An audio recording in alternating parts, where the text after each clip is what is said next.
This is Block 11, Reagan's Revolution, Section 3, Reagan at Home, with the section Reagan's Domestic Legacy. So why Reagan's Revolution?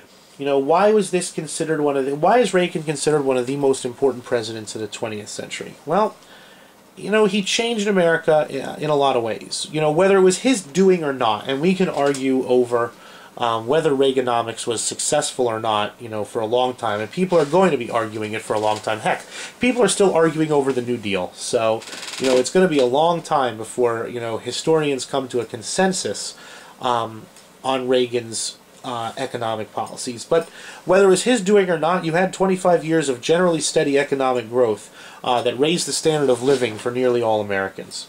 Reagan stopped the leftward drift that had been going on in America since, you know, FDR's day and before, since almost Wilson's day. However, he did not reverse it. That America, you know, in some ways became a more conservative country, but in a lot of ways it just kind of stopped, and stopped its leftward drift and remained kind of a centrist, a little bit to the right country after Reagan. Only in the realm of taxes did Reagan's revolution really change government. You know, government has gotten bigger and bigger and bigger despite Ronald Reagan's conservatism, and despite the fact that that's been the clarion call for the Republican Party for the last 25 years. Government has done nothing but grow. The only permanent change was in taxation. When Reagan took office in 1981, the top tax rates in the country were over 70%. Now, after Reagan's revolution, even President Obama, who's the most liberal progressive president that we've ever had, he will not advocate taxes over 40% because he knows it's political suicide.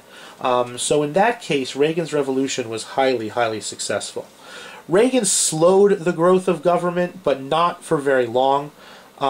Even under Reagan, the growth of government continued, and then when Reagan was out of office, all four of his successors, George Herbert Walker Bush, Bill Clinton, George W. Bush, and President Obama, have all grown the government, and the government was bigger at the end of their terms as it was when they became president. Even the great government, you know, even the president who ran on, you know, government is not the solution to the problem, federal expenditures were much higher when he left office than when he entered, even on non-military things, domestic spending. The court stopped its move left, but it did not undo any of the progressive liberal decisions of the 60s and 70s. One thing that Reagan did do, here's a kind of a list of things Reagan did not do. What Reagan did do was he made America feel decent about itself again. That he helped to salve the wounds from Vietnam. That after Vietnam, the United States was kind of the malaise that, you know, President Carter said. For the first time in a generation, ordinary Americans were kind of allowed by their government to feel good about America again.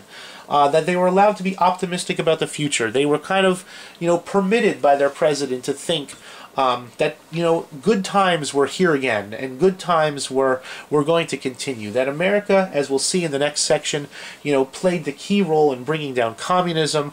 America played the, you know, so there's an upsurge of patriotic feeling and kind of a covering up of the wounds of Vietnam. They're still there, but Reagan kind of puts a nice big comfy band-aid on those wounds and lets them heal.